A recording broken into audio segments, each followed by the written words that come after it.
Counsel.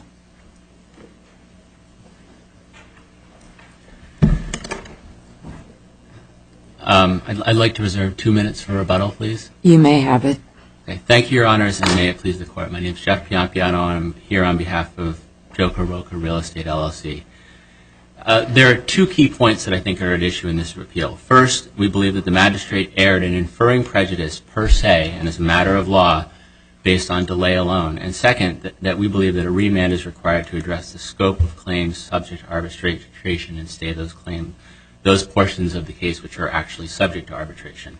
What has happened to this case in the interim in the course of this appeal? Have proceedings gone forward? Nothing's happened, Your Honor. And why not? Is there an agreement? I think that's right. I mean, I think that's a fair characterization, is that the parties conferred with the court as to the travel of the case generally, and given the pendency of the appeal, nothing has proceeded. Okay, so when this was left in the district court, there was about to be a filing of the defendant's summary judgment motion. You had filed a motion to stay before the close of discovery. True. And hadn't you also asked for an extension of time on discovery? I don't believe that there was a pending request for extension. And that's where the matter now stands. True. And Your Honor, the defendant did. Maine is a little bit different, or I'm not sure how it comports with other jurisdictions within the First Circuit. But in Maine, you actually asked for the court's permission to file a summary judgment motion, and the defendant has indeed done so. And the court has deferred even ruling on that request, the preliminary request, which is a prerequisite to filing a summary judgment. Isn't there a standard pretrial order which says discovery goes until such and such a date and dispositive motions will be heard thereafter? There is a standard pretrial order that establishes a deadline for requesting the authority to file for summary judgment. And in circumstances where someone has indeed requested authority to file for summary judgment and the court grants it, then any other deadlines that are otherwise established in the case get set aside. Okay. Thank you. So to go back to my first point, the court below functionally read the prejudice requirement out of this the delay-based waiver analysis. And our view is that it's improper for a few reasons. First, it's at odds with Section 3 of the FAA, which establishes a strong policy in favor of arbitration. Second, it's at odds with the Supreme Court's directive from Moses H. Cone that close cases should be decided in favor of arbitration. And it's also at odds with this Court's precedent, which expressly requires an independent showing of prejudice to find waiver based on delay. Let me ask you about the prejudice, Mr. Piampiano. Yeah. If you had just gone and commenced arbitration for an action involving less than $500,000, wouldn't either party have been able to argue to the arbitrator that there really should be no discovery or no depositions or very little? Arbitrators have a lot more authority, don't they, to limit discovery than does a U.S. District Court judge? There's authority. The arbitrators have discretion over the scope of discovery, just like courts have discretion over the scope of discovery once you move beyond like the initial numbers of depositions. But one of the principal reasons you go to arbitration often is you generally in smaller matters can often get way less discovery in arbitration. But it really cuts to the heart. I mean, in the creative solutions case, this court said that discovery would have been required to support a claim whether it is arbitrated or litigated. The discovery that happened in this case was ordinary course discovery. It was not extraordinary. It was not expensive. It was not contentious. You think an arbitrator would have allowed 16 depositions to be taken in an arbitration proceeding in a relatively small matter? The numbers of depositions that were taken in this case, Your Honor, occurred with the consent and cooperation of the parties. Sure, because that's a normal incident to litigation, not to arbitration. That's what parties do in litigation where there is no practical limit on the number of depositions. But here, Your Honor, first of all, the magistrate made a factual determination below that the record didn't divine any distinction between what happened in this case and what would otherwise have happened in arbitration. Well, but that's precisely because you commenced this case and litigated for 9 months, rendering it impossible to know how the arbitrator would have ruled, but making it certain that the defendant has lost the opportunity to have avoided that discovery. I don't think that's accurate, Your Honor, and here's why. One of the arguments advanced by Brennan below in arguing, in opposing the motion to stay, was that they argued that at least some portions of this case, namely the fraud claim, wasn't even subject to arbitration. The court below didn't even consider that issue, didn't reach it at all, and frankly, I think the other side would have to concede that the lion's share of the discovery in this case, the large portion of it, was directed towards diving into and understanding the factual predicates for the fraud claim. So if the notion of prejudice is decided on sort of the totality of the circumstances in the case, I think it's a fundamental requirement that the court below actually have determined which claims are or are not subject to arbitration, because if the fraud claims... Why did you change your mind? What's that? Why did you change your mind? It's not part of this record, Your Honor, and frankly, at least as I read this court's holdings, it's not material to the analysis. It's the defendant's burden to prove. Oh, but of course it is. If you're trying to gain some strategic advantage out of here, like additional discovery or like forestalling a summary judgment motion that you think you're going to lose, that is quite pertinent. So would you please answer the question? Yeah, on this record, it's a strategic decision that was made by my client, but on this record, there's their burden to show prejudice, and I don't believe it's material of the prejudice analysis. Well, you certainly succeeded in delaying the resolution of the case. Not necessarily. Well, normally you would expect a case like this would be filed in arbitration and disposed of inside 8 or 9 months. Depending on, there are certain arbitrations that run quite a bit longer. But that's true. But the arbitration is now going to run what it runs, and it's going to be tacked on to this period of time that has been consumed in this unnecessary, as it turns out, litigation process. I don't believe that's true, Your Honor. First of all, if the fraud claim itself otherwise wasn't subject to arbitration, then the same discovery that has happened in this case and the travel of the case generally wouldn't be any different. Yes, but the appeal here has taken, more than a year? And you can hardly say that your client's tactics didn't result in delay and prolonging this. That's why I started by asking you what was going on in the district court. I'll give you a minute to reply now, and then you've reserved some time. In the leader text case, which is a Second Circuit case, it's 67 F3D20, the Second Circuit observed that the pretrial delay and prejudice, unfortunately inherent litigation without more, does not constitute prejudice, support a finding waiver. What we have here is a court which didn't even consider the totality of the circumstances, found waiver per se based on delay alone by the court's own articulation, notwithstanding an express finding by the court that they had failed to divine any distinction between what happened in mediation or what happened in litigation and what happened in arbitration. And I think under those circumstances, what's our review of that finding? Isn't our review of that finding de novo? I don't believe so, Your Honor. You don't think so? I think our cases say that pretty clearly.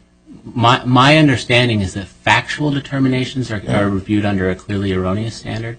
I could be wrong about that. But the district court's determination that you've waived your right is reviewed de novo. There's absolutely no question about that. The district court's legal determination that we waived our right is reviewed de novo. Yeah, that's right. And if we think that legal determination is right, even though we don't agree precisely with the district court's reasoning, we can uphold it.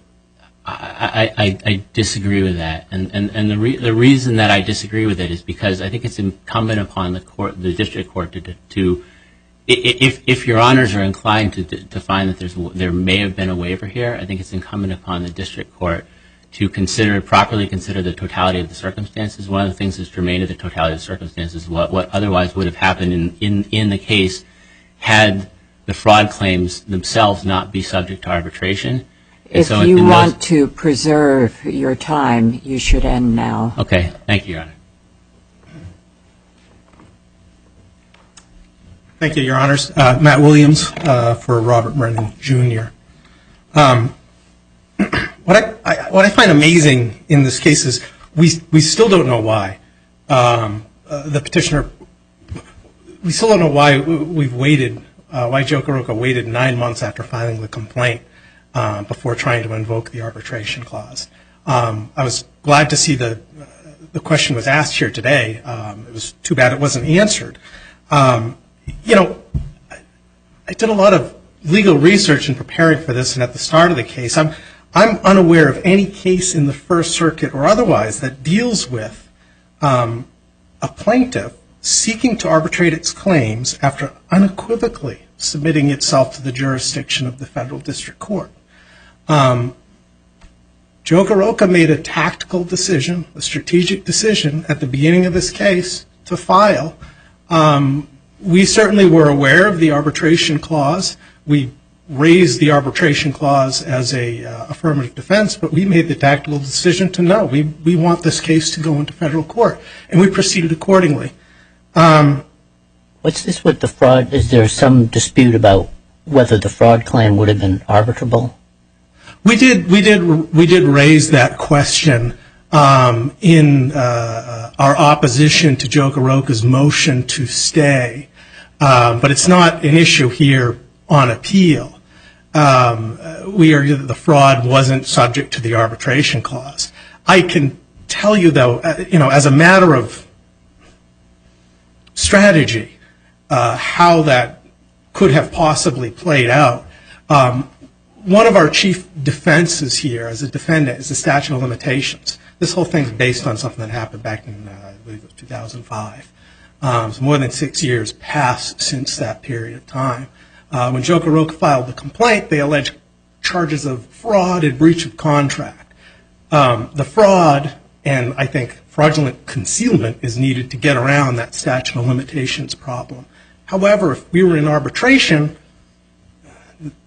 the main statute of limitations is worded such that it only bars civil actions after 6 years, and they could make the argument that, all right, we can just argue the breach of contract thing, we don't even have to get into the fraud thing, at which case, if it's settled at arbitration, it doesn't, you know, be pointless to go further.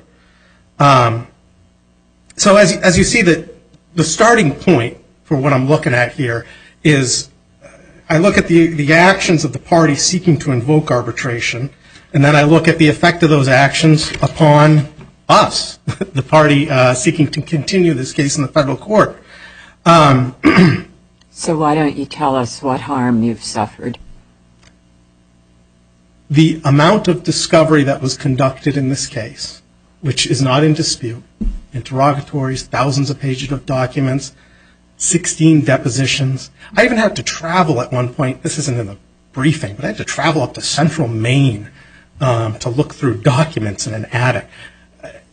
None of this would have happened if it was in arbitration. My point is we engaged in the type of time-consuming and expensive discovery that can happen during litigation and is necessary to some forms of litigation. But this extensive discovery is specifically what arbitration seeks to avoid. Petitioner waited until discovery was just about over. And just to clarify, I think you had asked a question in regards to a pending motion to extend the discovery deadline. There were a few of those filed. We filed some of them. They filed the last one. And I think we were in that last extension period after what they had filed when they threw down and filed the motion to kick it out of federal court.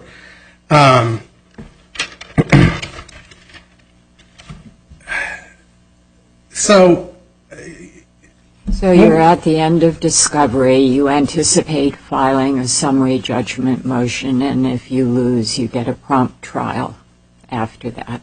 Those were the expectations of your party? That's correct. So, yes, I mean, we opposed the motion.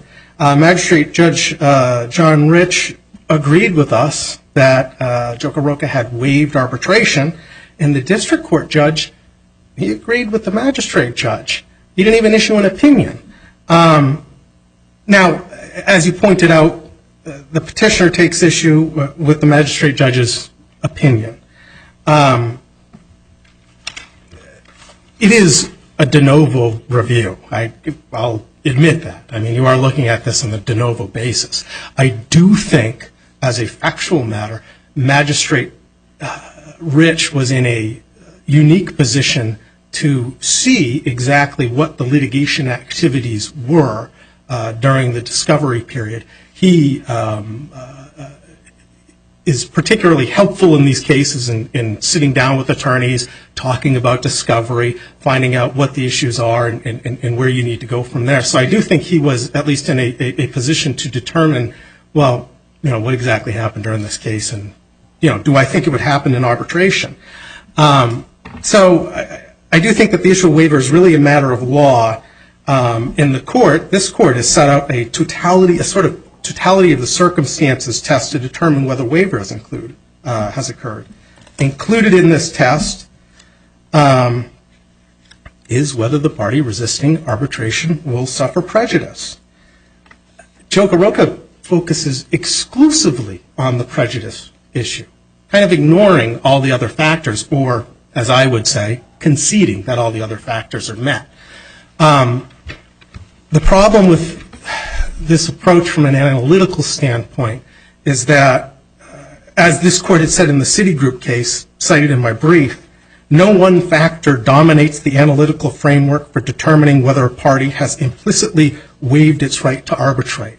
So the prejudice issue is viewed or analyzed in light of the other activities that have occurred and who was basically pushing those activities, or for lack of a better, whose fault it was that we had to get into all of that discovery. The level of prejudice sufficient to support a finding of waiver depends on the case. In some cases, as this court found in the Tyco case I cited, only a modicum of prejudice is needed. It's not this, the prejudice requirement isn't this insurmountable obstacle that we have to get over that Joca-Roca is trying to argue. So just moving back to what it was that happened during the litigation and how we responded to their motion, Joca-Roca argued that we didn't prove at the district court level that the amount of discovery conducted during the litigation wouldn't have occurred in arbitration. I'm not sure how you can prove that to an absolute certainty. What I did is I said, all right, this is what happened, not in dispute. Looking at the other cases in the First Circuit that had similar amounts of discovery, the court had found that there was prejudice. So reasoning by analogy, there was prejudice here as well. I also cited in my brief to the AAA arbitration rules, which say unequivocally on the cases that involve less than $500,000 that depositions aren't allowed. Basically, they're not even referenced anyway in the AAA rules.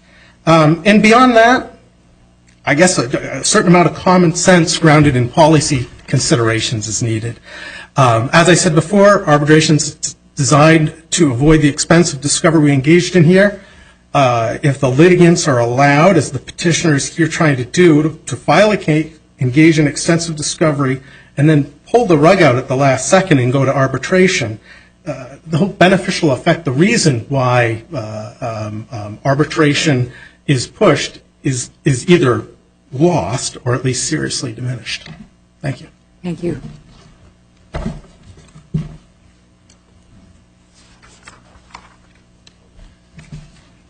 A few comments, Your Honor, largely in bullet format. First of all, the discovery in this case was agreed to, and it was the depositions that were necessary for fact-finding. And Creative You've made Solution... that point. What else do you have? Okay. The amount of discovery itself is not prejudicial if it's necessary to resolve a dispute, which I think is another way of saying the same thing. So you can go into federal court, get federal discovery, and then at the end go to arbitration where you couldn't have got it, but get the benefits of arbitration. I think in arbitration you're going to be... I mean, he said that you're not entitled to depositions in arbitration. I definitely disagree with that. And as a practical matter, in arbitration, a fair arbitrator is going to give you the opportunity to understand the facts that you need to prove your case. I think you're also saying that we should rule that you can test the waters for as long as you want in the federal court, see where the wind seems to be blowing, your client doesn't like maybe the way the magistrate or the judge is approaching the case, and then pull the escape hatch. I'm not arguing that. My argument... But we can infer that that's what's going on. That's not what I'm arguing. What I'm arguing... But that inference is particularly strong since you have given us no explanation at all for this sudden switch from litigating in the federal forum to, oh no, we really want to be in arbitration. I'm unaware of any case that considers that as a factor. And as a yes, I suspect that's because in virtually every case, the reason for the change in forum is explained by the party seeking it. Are you aware of any case where a plaintiff has commenced arbitration, taken it right up to the eve of getting ready for trial, and then unilaterally been able to end it by demanding arbitration? There's plenty of cases involving counterclaims.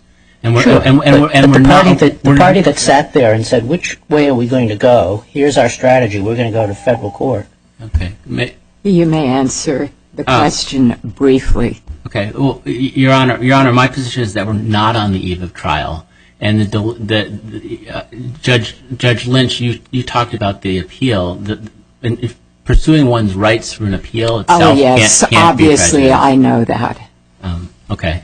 But you have managed to accomplish a great deal of delay in a very old case, and that alone would seem to benefit you. May I respond, Your Honor? No. Okay, Thank you.